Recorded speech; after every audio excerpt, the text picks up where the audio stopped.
lu denger AI, apa sih yang lu bayangin gitu pas denger AI gitu? Gue nggak tahu sih, kepikirnya kayak masa depan suram itu kayak take over dulu gitu. Hey Google, stop the music. Hey Google, stop! Apa harus ngajak dulu ya? Hey Google, Hey Google, stop.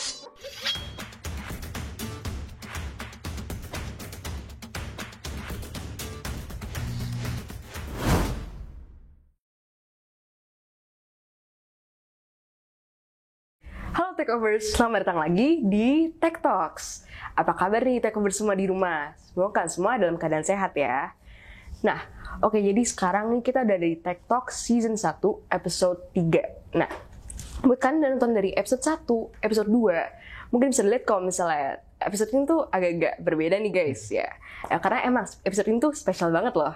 Nah, tapi buat kalian yang baru ikutan sama kita hari ini, mungkin aku jelasin dulu kali ya, Tech Talks tuh apa sih? Nah, jadi Tech Talks merupakan konten terbaru dari Kompas tahun ini, di mana kita bakal ngasih tahu nih ke Takeovers semua, pandangan dan persepsi masyarakat mengenai suatu topik IT tertentu. Nah, buat kalian yang udah nonton episode kemarin-kemarin, pasti udah bisa nebak sih, hari ini kita bakal bahas apa. Nah, apa? Bener banget, hari kita bakal bahas mengenai Artificial Intelligence. Nah, mungkin sebelum kita mulai ngobrol-ngobrol nih tentang AI, pertama kita kenalan dulu kali ya. Oke, halo Takeovers, kenalin nama aku Kaylee, dan hari ini kita ditemenin sama bintang tamu yang spesial banget, yang keren banget, yang pasti bakal bisa menjawab semua pertanyaan Takeovers mengenai AI. Oke, langsung kita kenalan aja kali ya. Hari ini kita ditemenin sama Kak Adib Imtiazi dari Tiket.com sebagai Machine Learning Engineer Lead. Oke. Hello, thank you Tech Talk for having me. Happy to be here ya, buat bisa ngobrol sama kawan-kawan semua di sini. Oke, thank you Kak.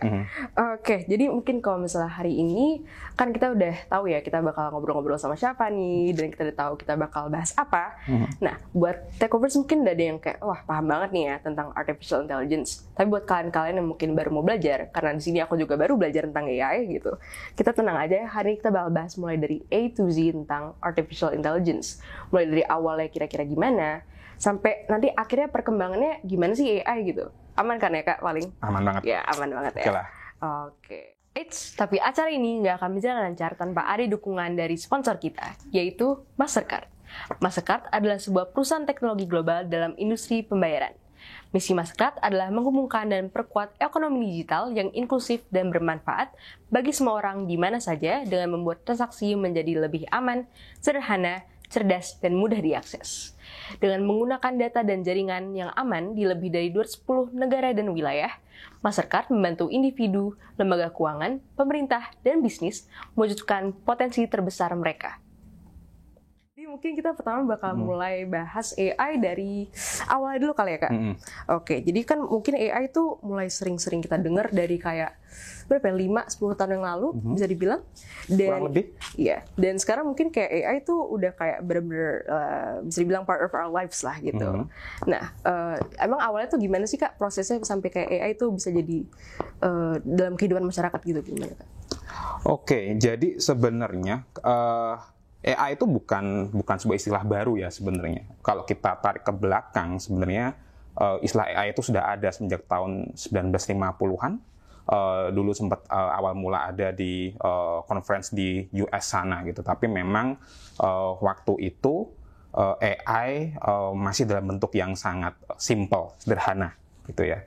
Nah, baru di akhir-akhir ini mungkin bisa kita bilang tahun 2000-an lah ya, tahun 2000-an. Dengan berkembangnya teknologi dan informasi, AI jadi mulai lebih banyak dikenal dan diaplikasikan di sekitar kita saat ini. Oke deh. Jadi sebenarnya emang kayak udah dari sebelum-sebelumnya paling Dari lama juga sebenarnya. tapi baru sering kedengar sekarang kali ya. Tapi emang kayak sampai dia bisa dikenal gitu sekarang, ada nggak sih Kak suatu proses tertentu yang dilewatin gitu? Oke, nah ini juga apa namanya tidak ada yang kebetulan ya sebenarnya, karena seperti tadi dia udah ada sejak lama nih, terus baru ini aja jadi booming. Nah, apa sih penyebabnya sebenarnya? Jadi AI supaya dia bisa berkembang, dia itu ada beberapa triggernya. Salah satunya adalah adanya big data. Jadi semakin matangnya infrastruktur data di dunia IT tech itu menyebabkan data yang semakin berlimpah.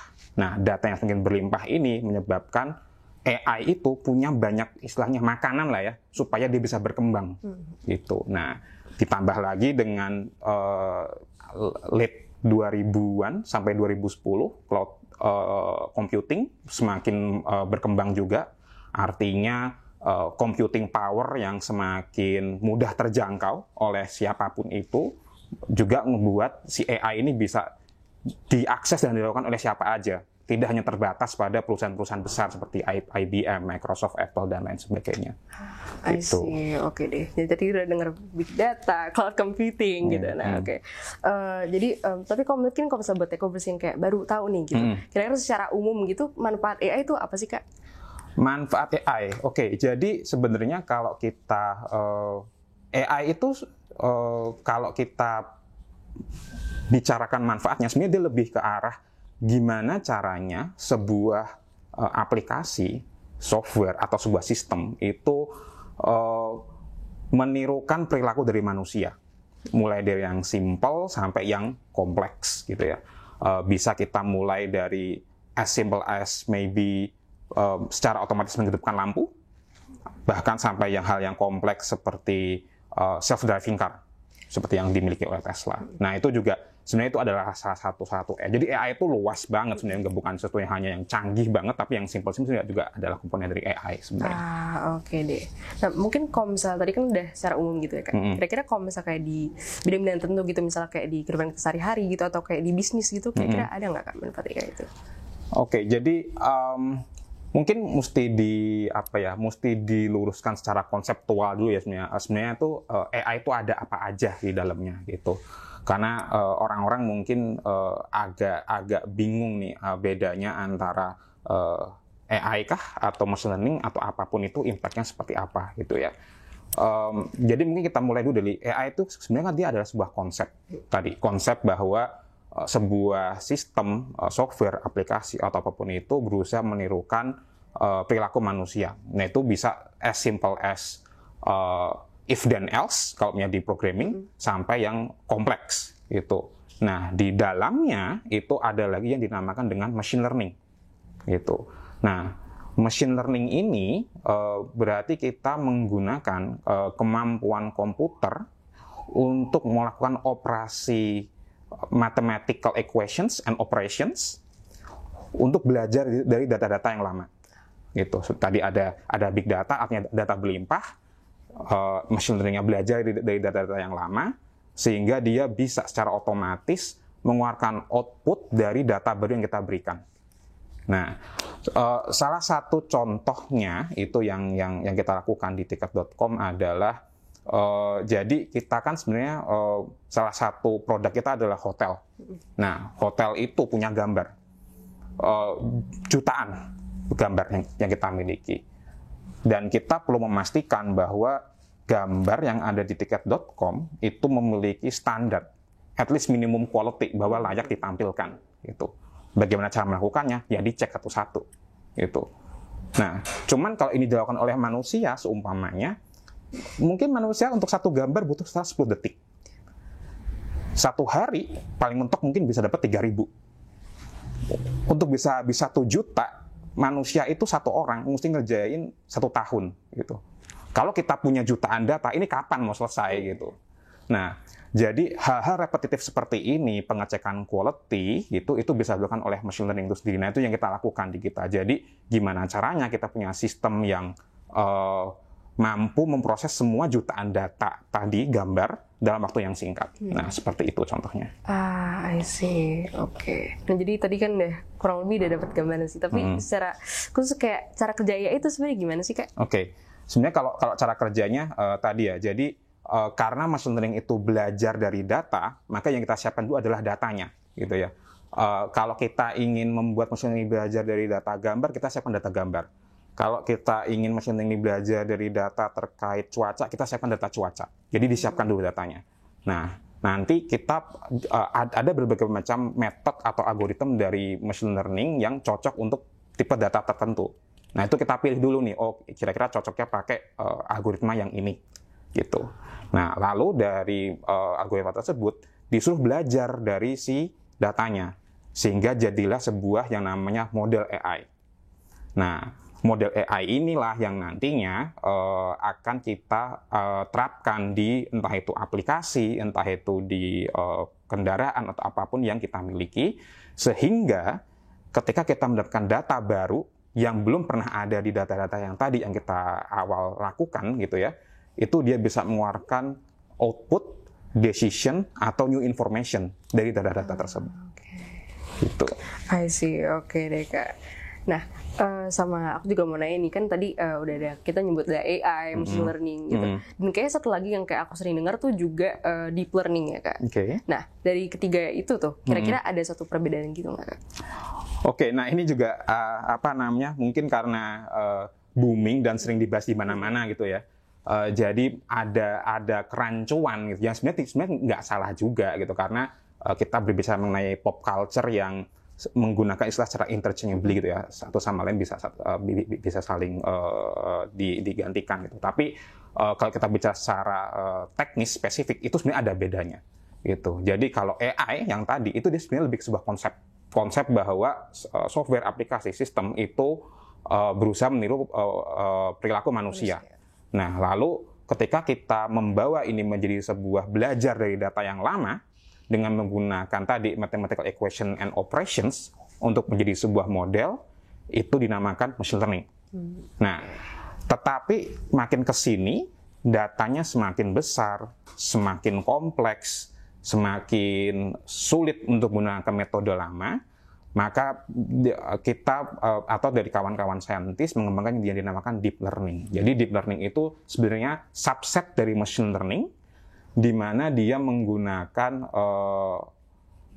bisa dibilang algoritma yang berusaha meniru bagaimana neuron di otak manusia bekerja. Oke. Jadi kalau mungkin kamu pernah belajar biologi, di otak manusia ada neuron, ada cara kerjanya, dan itu berusaha direplikasi dalam sebuah algoritma. Gitu. Oke deh. Jadi agak sebenarnya agak. Iya. Tapi yang biasanya orang-orang biasa ngobrol cuma machine learning, oke, berarti ya satu konsep keseluruhan. Jadi ya sebenarnya nggak apa-apa juga sih sebenarnya. Oke deh. Oke, jadi tadi mungkin dari AI kita udah bahas secara umum nih ya Kak. Nah, dan karena kayak AI kan kayak bisa dibilang kayak tadi aku udah, menurut aku sendiri gitu ya, AI udah kayak benar jadi part of our lives gitu. Dan biasalah kalau misalnya ada sesuatu yang baru gitu di masyarakat gitu, di kehidupan kita gitu, pasti di masyarakat muncul kayak positif negatif lah gitu lah ya Kak. Nah, kayak di situ juga ada beberapa persepsi yang kayak mungkin muncul gitu ya. Dan kalau sekarang mungkin ada persepsi yang muncul tuh kayak ada mungkin orang-orang mikir kayak ada efek ketergantungan gitu yang bisa muncul gitu dari pemanfaatan AI gitu sehari-hari. Nah, menurut Kak Adib sendiri tuh kira-kira bener atau salah ya Kak? Jadi kalau dibilang ketergantungan sebenarnya mungkin true to a certain extent, karena kayak AI itu kan sebenarnya bisa membantu hal-hal yang kita lakukan sehari-hari kan. Jadi mungkin ya tadi baik lagi hal-hal repetitif yang kita lakukan sehari-hari gitu. Nah artinya ketika orang itu bisa menyerahkan hal-hal yang repetitif tadi ke AI atau machine learning, orang itu jadi punya waktu lebih sebenarnya gitu. Jadi bukan berarti ketika punya AI terus jadi ketergantungan terus malas, enggak juga. Jadi mungkin lebih ke karena ada AI terus terbantu sehingga mereka punya waktu lebih yang bisa mereka manfaatkan untuk hal-hal yang lainnya gitu. Contohnya mungkin mereka bisa fokus ke arah belajar ke hal yang lain, atau mungkin lebih ke bersosial interaction dengan sesama manusia yang lain. Jadi hal seperti itu yang sebenarnya dilakukan. Tapi memang akan selalu ada plus minus dari apapun teknologi itu gitu ya. Jadi baik lagi ke bagaimana cara kita menggunakannya. Tapi saya sendiri lebih melihat ke arah yang tadi shifting sih, lebih ke itu. Shifting ya berarti ya kan. Nah, tapi berarti kalau misalnya dari situ kira-kira emang AI itu bisa bantu manusia sejauh apa sih Kak kira-kira?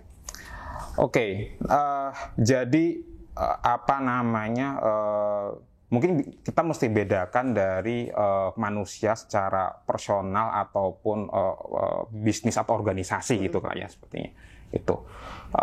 Ketika kita berbicara terkait human secara personal, memang goal penggunaan AI lebih banyak ke arah tadi kemudahan, kenyamanan, ya untuk melakukan hal-hal yang tadi repetitif gitu, as simple as menghidupkan lampu secara otomatis, atau mungkin kalau yang kawan-kawan sekarang sering lakukan ketika menggunakan kamera di HP gitu ya. Kamera di HP itu sekarang mereka sebenarnya ada AI di dalamnya gitu, yang bisa menyebabkan hasil outputan kamera itu kualitas lebih baik. Jadi ada enhancement-nya dengan menggunakan AI. Itu sebenarnya ada AI-nya juga gitu. Jadi itu kan ke arah kenyamanan kan sebenarnya gitu ya. Jadi ke arah situ, dan juga hal yang lainnya, apakah seperti tadi self-driving car, atau mungkin nanti recommendations produk atau apapun itu. Nah, kalau ke arah bisnis atau organisasi, itu memang biasanya melihatnya ke arah impact gitu. Jadi bukan cuman masalah nyaman nggak nyaman, enak nggak enak gitu, tetapi apakah si AI ini bisa impactful terhadap si bisnisnya itu tadi gitu. Jadi akan ada banyak pertimbangan, apakah ini perlu di AI-kan gitu, apakah ini sebenarnya masih sesuatu yang harusnya memang human lakukan gitu. Nah, tetapi memang kalau bisa diterapkan dengan baik dan tepat gitu ya, AI itu sebenarnya sangat-sangat impactful ke dalam kehidupan kita sehari-hari. Gitu. Iya. Mungkin kalau misalnya kayak di kehidupan kita sehari-hari lebih kayak suatu yang kayak personalized buat kita gitu ya kan. Jadi sebenarnya apa yang kalian lakukan sehari itu sebenarnya secara nggak langsung sudah ada AI-nya sebenarnya gitu. Iya sih, mungkin kayak kita ngeliat IG gitu, kita ngeliat TikTok. Gitu. Atau TikTok ketika kalian scrolling, itu kan rekomendasi next videonya kan nggak random dipilih, tetapi itu akan dipersonalisasikan dengan menggunakan AI, dengan mungkin Kylie sukanya lagi seneng ngeliatin yang beauty gitu ya, apa sih tanya itulah. Terus jadi si recommender sistemnya yang menggunakan AI, dia akan mendeteksi, oh ternyata dia suka tentang video yang tentang kosmetik, make up, beauty nih. Oh berarti nanti next videonya coba kita berikan yang lebih banyak ke arah sana gitu. Jadi nggak tiba-tiba random Kylie dari nonton make up jadi nonton perbaikin mobil, nggak juga gitu. Jadi memang ada proses-proses di sana yang menggunakan AI. Oke deh. Nah, sama kalau AI mungkin kayak satu yang kayak kita sering dengar nih belakangan ini, misalnya kayak nanti satu hari kerjaan kita bakal diganti sama robot nih, bakal diganti sama mesin gitu. Nah, kira-kira itu bener nggak sih Kak, semua pekerjaan manusia tuh mungkin di masa depan bakal bisa digantiin sama AI gitu? Oke. Ya ini sebenarnya topik yang cukup kontroversial ya, karena sepertinya semua orang merasa khawatir dengan adanya AI, dengan adanya teknologi machine learning ini, pekerjaan mereka nanti akan tergantikan gitu. Tetapi memang gimana bilangnya ya, manusia kan pada akhirnya tetap harus berkembang, berevolusi. Kita mesti menjadi society yang lebih baik gitu kan ya. Artinya manusia itu kan waktunya terbatas satu hari ya, sangat terbatas gitu. Dia nggak bisa melakukan hal semuanya sendiri gitu. Harus ada yang diperbantukan, entah itu oleh orang lain atau dengan AI itu sendiri gitu. Nah, di sini seperti yang sempat saya sampaikan di awal, AI itu bisa membantu ke arah hal-hal yang repetitif, sehingga tadi manusia atau kita sebagai manusia itu bisa fokus ke arah hal yang lain gitu. Karena satu hal yang nggak dimiliki oleh AI atau machine learning itu adalah emotional intelligence gitu ya, EQ lah kalau bahasa orang ininya. AI mungkin dia punya IQ karena dia tahu berdasarkan dengan data-data yang lama, dia belajar dari situ. Tetapi dia tidak bisa mempertimbangkan hal-hal lain yang di luar itu gitu ya, kayak emosi seseorang atau kondisi sekarang bagaimana, situasi seperti apa, hal apa yang bisa dilakukan jika ada terjadi seperti ini. Itu hal-hal yang mungkin belum bisa secara adaptif dilakukan oleh si machine learning-nya sendiri. Nah, ini yang harusnya justru daripada tergantikan gitu, saya lebih melihatnya tadi shifting gitu ya, shifting. Jadi manusia bisa fokus ke arah hal-hal yang sebenarnya lebih meaningful as a human gitu. Contohnya kayak tadi negosiasi, problem solving, analitik, social interactions. Nah, itu yang sebenarnya bisa menjadi fokus dibandingkan dengan manusia habis waktunya untuk hal-hal yang repetitif gitu. Jadi dibilang menggantikan, iya, tapi hanya sebagian gitu. Jadi mungkin kayak hal-hal yang dilakuin sama manusia kayak masih apa ya, yang kayak secara emosional. Ya masih manual itu digantikan, manusia fokus yang ke arah tadi, yang ke arah yang benar-benar yang hanya human yang bisa lakukan gitu. Mungkin kita lanjutin dari pembahasan kita yang tadi ya Kak. Nah, jadi berarti manusia ini masih ada kemungkinan kayak bisa kebergantungan banget nggak ya Kak sama AI gitu? Bergantungan sebenarnya nanti tergantung dari lininya ya. Mungkin lebih ke manfaat apa yang bisa diberikan sehingga apa sih yang bisa dilakukan oleh manusia dengan itu. Mungkin lebih ke situ. Salah satu contoh lain dari penerapan AI atau machine learning, in example di tiket.com tadi sempat cerita terkait ini ya, quality gambar gitu. Salah satu yang mungkin langsung terasa oleh user sebagai manusia gitu ya, itu adalah di product recommendations. Maksudnya, let's say saya gitu sebagai seorang user yang menggunakan atau biasa membeli hotel di tiket.com itu. Biasanya mungkin saya beli hotel bintang 4 atau 3. Tuh. Dengan menggunakan AI, kita ketika saya let's say ingin pergi ke Surabaya atau Jogja gitu, harusnya kita sebagai platform juga memberikan rekomendasinya yang Adip ini orangnya sukanya hotelnya yang modelnya gini-gini loh, yang terbuka ada tamannya jauh dari tengah kota bintang 3 atau 4 gitu. Rekomendasinya juga akan berkisar di antara itu gitu. Dan juga disesuaikan karena nggak mungkin tiba-tiba dikasihnya yang bintang 5 yang mungkin juga biasanya nggak beli, atau bintang 1 yang mungkin bahkan nggak pernah beli gitu. Nah, itu juga bisa terjadi juga hanya seperti itu. Nah, jadi tergantung bagaimana tentang manusia memanfaatkan itu, karena itu bisa jadi di satu sisi mempersingkat waktu saya sebagai user untuk mencari produk yang saya inginkan daripada saya scroll lama terus akhirnya kayaknya nggak nemu yang menarik nih, terus nggak jadi juga. Nah, tetapi AI atau machine learning ini juga tadi mungkin kalau dibilang ketergantungan lebih ke impact negatif mungkin ya itu. Jadi kalau dibilang ketergantungan, mungkin salah satu yang isu yang sedang hangat itu adalah bagaimana tadi sempat bahas terkait TikTok rekomendasi gitu ya. Salah satunya di kontroversial adalah TikTok ataupun juga Facebook, karena mereka juga memiliki logika yang kurang lebih sama, menyebabkan orang itu menjadi cenderung kecanduan terhadap konten-konten yang diberikan. Kenapa? Karena mereka tahu betul apa sih yang sebenarnya mungkin Kaylee pengen nonton gitu. Kaylee mungkin tadinya pengennya nonton hanya 2-3 video gitu, tapi karena selalu disodorkan dengan satu yang menarik gitu, terus menerus nggak pernah berhenti gitu, tahu-tahu 1 jam, 2 jam dan lain sebagainya. Terus akhirnya yang tadinya niatnya adalah menyebabkan kita bisa menghemat waktu, menjadi lebih buang-buang waktu. Itu juga bisa juga ada cons-nya di sana. Begitupun juga dengan Facebook, bahwa dia berusaha menyodorkan istilahnya postingan yang cenderung kontroversial gitu, karena mereka ingin menaikkan engagement gitu. Nah, masalahnya konten-konten yang kontroversial ini cenderung benar-benar justru orang malah mau jadi marah apaan nih, jadi bikin emosi dan sebagainya. Jadi memang ada yang sempat bikin studi bahwa menggunakan sosial media, mungkin dalam hal ini Facebook itu cukup menurunkan tingkat kebahagiaan karena tadi di-expose dengan hal-hal yang kontroversial demi engagement naik gitu. Nah, hal itu sebenarnya terjadi karena dalam penggunaan machine learning-nya itu sendiri gitu. Apa sih tujuan goal utamanya?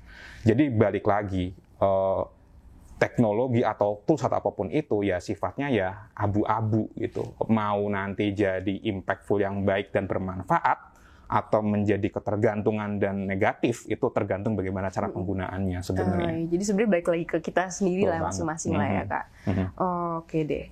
Nah mungkin kita lanjut ke nextnya kan kayak ngomongin AI gitu ya udah. Jadi tadi kita udah ngobrol-ngobrol kayak buat aku sendiri ngerasanya jadi udah bener-bener ya sehari-hari lah gitu ya, bisa dibilang gitu. Nah, kira-kira buat kedepannya nih Kak, gitu, kita bisa expect apa sih gitu dari AI gitu? Apakah ada bakal sesuatu yang baru kah gitu? Oke. Ya jadi karena istilahnya kita sudah masuk dalam atau ya baru masuk dalam boomingnya AI gitu. Ada hal banyak yang bisa dilakukan sebenarnya dan sudah dilakukan gitu. Salah satu yang simple menghidupkan lampu itu satu bentuk paling simpel gitu ya, yang sebenarnya sudah banyak ada dimanapun. Dan juga ada yang mungkin salah satu yang saya rasa paling dekat lah ya 2020-an ini harusnya sudah mulai umum, itu adalah yang terkait self driving car yang autonomous car Tesla gitu. Mungkin kalau buat kawan-kawan yang tahu, autonomous car ini atau mobil yang bisa berjalan sendiri yang mengantarkan dari titik A ke titik B ini sedang diuji coba di US, di Europe, di China, I think di Asia juga ada juga yang menjadikan seperti itu. Jadi sedang diuji coba gitu untuk gimana caranya teknologi ini legal dan bisa dipergunakan secara massal gitu. Itu mungkin yang paling dekat, yang maksudnya wow akhirnya untuk dekat-dekat ini gitu ya. Cuman kalau yang exciting things in the future, saya rasa salah satunya adalah terkait di material research gitu. Nah ini mungkin bahasanya agak asing ya. Jadi material research itu adalah ketika kita perlu meriset terkait materi atau bahan apa yang kita gunakan untuk barang-barang kita sehari-hari. Gitu. Let's say kita perlu sebuah material baru yang lebih kuat dari baja tapi juga lebih ringan. Gitu. Biasanya proses ini perlu waktu yang sangat lama. Dan beberapa puluh kali eksperimen atau ratusan baru bisa ketemu, atau mungkin bahkan gagal total gitu. Nah, dengan menggunakan machine learning, dia belajar dari apa yang telah terjadi di eksperimen-eksperimen sebelumnya, sehingga dia bisa menentukan next eksperimen coba pakai komponen ini, dan seterusnya. Sehingga proses material research ini menyebabkan kita bisa membuat berbagai macam teknologi baru gitu ya, dengan adanya materi tadi baru yang lebih kuat dan ringan dari baja, yang mungkin nantinya bisa menyebabkan kita bisa perjalanan luar angkasa antar bintang. Itu sangat mungkin dengan adanya itu, sehingga itu adalah hal-hal exciting in the future yang bisa terjadi gitu ya. Apalagi yang kita kirain, ini juga jadi kita juga biasanya kan kalau beli obat gitu ya, beli obat ya taunya satu obat untuk semua orang, tapi mungkin ada berbagai macam jenis. Cocoknya yang mana? Let's say dalam konteks kita obat-obat flu lah, kata obat flu. Kita taunya di Indonesia ada obat flu merek ABCDE gitu. Semua orang kalau sakit flu ya opsinya ya obat ABCDE gitu. Nah, dengan menggunakan machine learning kita bisa sebenarnya melakukan yang namanya personalization medication gitu. Jadi formula obat yang tadi itu akan disesuaikan dengan genetik internal kita. Gitu. Jadi levelnya udah bukan komunitas tapi personal gen internal kita. Jadi Adib nih mungkin dia karena ada track recordnya sakitnya ABCDE, berarti nanti dengan menggunakan machine learning akan memberikan rekomendasi gitu dengan obat yang campurannya komponen-komponen yang lebih cocok untuk tadi mengatasi flu yang tadi. Nah ini juga sebenarnya sudah ada beberapa perusahaan di luar sana yang mulai konsentrasi, tapi itu tadi artinya banyak hal positif yang bisa dilakukan dengan machine learning tadi. Iya sih. Jadi kayak mungkin dari kayak simple things aja ya dulu Kak ya Kak. Nah, kira-kira nih kan kalau misal kayak buat aku sendiri ya, aku kira mungkin karena ya namanya teknologi lah gitu, pasti bakal selalu berkembang gitu. Betul. Dan kayak kita pasti harus selalu bisa adapt gitu ya to the changes gitu. Nah kira-kira gimana sih Kak manusia tuh bisa selalu adapt gitu dan kayak maksimalkan AI lah gitu akhirnya gitu. Oke. Berarti ini bisa saya asumikan ini ya. Gimana caranya biar kita itu enggak tergerus oleh AI gitu lah ya, gitu. Karena ya dengan dunia yang semakin kompleks dan penerapan AI yang menjadi tidak bisa tergantikan, pasti akan ada gitu bersinggungan dengan kita lah. Bagaimana kita bisa menanggapi itu? Baik lagi tadi. Human itu adalah sebuah makhluk yang luar biasa. Mereka dibekali dengan nggak cuma IQ, tapi juga dengan EQ gitu. Artinya kita bisa mulai fokus belajar ke tadi problem solving, analytical thinking dan lain sebagainya. Tapi juga menurut saya yang penting adalah karena tadi AI adalah hal yang inevitable in the future, kita bisa juga perlu belajar tentang AI itu sendiri. Bukan dalam artian Kelly tiba-tiba harus bisa bikin AI, nggak juga gitu. Tapi lebih ke gimana sih sebenarnya si AI itu dibuat secara konseptual gitu ya. Terus impact-nya apa yang bisa, apa yang nggak bisa, limitasinya apa gitu. Nah sehingga nanti ketika Kelly in the future perlu menerapkan AI gitu ya, tahu bahwa AI itu optimumnya seperti apa sih dalam konteks yang ingin Kelly kerjakan tuh. Jadi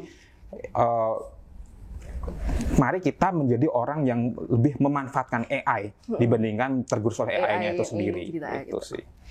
Oke, jadi mungkin kayak kita juga harus sadar kalau misalnya kayak ya kita lebih punya capability lebih lah gitu ya daripada AI dan merasa ya teknologi ya udahlah ya bisa lah. Jadi hanya tools aja kok tergantung dari kitanya.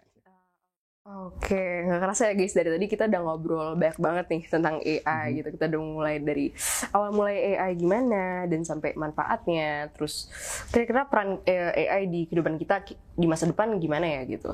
Sebenarnya kayak banyak banget sih kayak yang aku dapetin hari ini gitu. Tadi salah satunya yang kayak aku main kaget yang kamera. Nah itu baru aku denger sih kayak gitu. Nah oke, jadi mungkin sebelum kita tutup nih ngobrol-ngobrol kita hari ini, buat Kak Adip ada nggak Kak yang mau disampaikan dulu nih ke Techovers semua di rumah? Oke, jadi ya melihat dengan perkembangan AI mungkin ya memang akan ada banyak keresahan ya, ketakutan ya tentunya. Nah, ini sebenarnya AI nanti gimana sih sebenarnya? Tapi tadi baik lagi bahwa AI itu adalah sebuah tools yang sebenarnya bisa dimanfaatkan gitu ya, baik ke arah yang positif maupun ke arah negatif. Nah, makanya kita mesti bisa belajar dan memahami tentang sebenarnya bagaimana sih cara kerja si AI dan impact-nya terhadap kehidupan kita sehari-hari gitu. Sehingga ketika kita bisa memanfaatkan dengan baik, kita bisa jadi human yang impactful ya. Selain itu juga bisa tetap menjaga marwah kita sebagai human yang sosial. Mungkin itu aja. Oke deh, thank you banget nih buat Kak Adip udah sempat buat ngobrol-ngobrol sama kita hari ini. Nah oke, jadi Techovers gimana nih? Udah cukup belum nih denger-denger tentang AI-nya? Kalau masih pada penasaran tentang Artificial Intelligence, nah aja TikTok ada kok episode 1, episode 2 yang udah rilis di YouTube Confess. Nah abis ini langsung aja sih cari-cari nih guys, nonton. Nah, sama buat kalian yang masih penasaran tentang topik IT lainnya, tenang aja, Confess masih banyak kok acara-acara seru yang lainnya yang kalian bisa ikutin. Nanti kayak kalian bisa ketemu lagi nih mungkin sama Kak Adip juga. Boleh banget. Kapan-kapan mungkin bisa ngobrol lagi sih. Ya boleh ya Kak. Oke deh. Nah, jadi Confess tuh masih ada competition, academy, seminar, workshop, dan jangan sampai ketinggalan sih guys, main event Confess 14. Nah, biar kalian fix banget nih, kalian kayak ngerasa aman lah, nggak bakal ketinggalan, langsung aja nih ikutin semua social media Confess guys. Kita ada di mana-mana lah pokoknya. Kita ada di Twitter, ada di TikTok, ada di LinkedIn, Facebook, YouTube, ada di Instagram, dan kalian bisa langsung cari nih dengan nama @Confess. Dan kalau misalnya kalian penasaran nih dan langsung udah nggak sabar nih mau daftar di kegiatan-kegiatan Confess, langsung aja ke website kita di confess.id. Oke deh, kayak kalau misalnya buat Tech Talks episode ini sampai sini aja nih guys. Dan sebenarnya episode ini tuh episode penutup loh dari season 1 Tech Talks. Tapi tenang aja, Tech Talks tuh bakal ada season 2-nya loh guys. Kira-kira kita bakal ngomongin topik IT apa ya? Buat kalian yang penasaran, stay tune. Oke deh, jadi kayaknya buat ngobrol-ngobrol sama gue, sama Kak Adib, sampai sini aja hari ini. Dan sampai ketemu di keseruan acara-acara Kompes yang lainnya. Oke, dadah!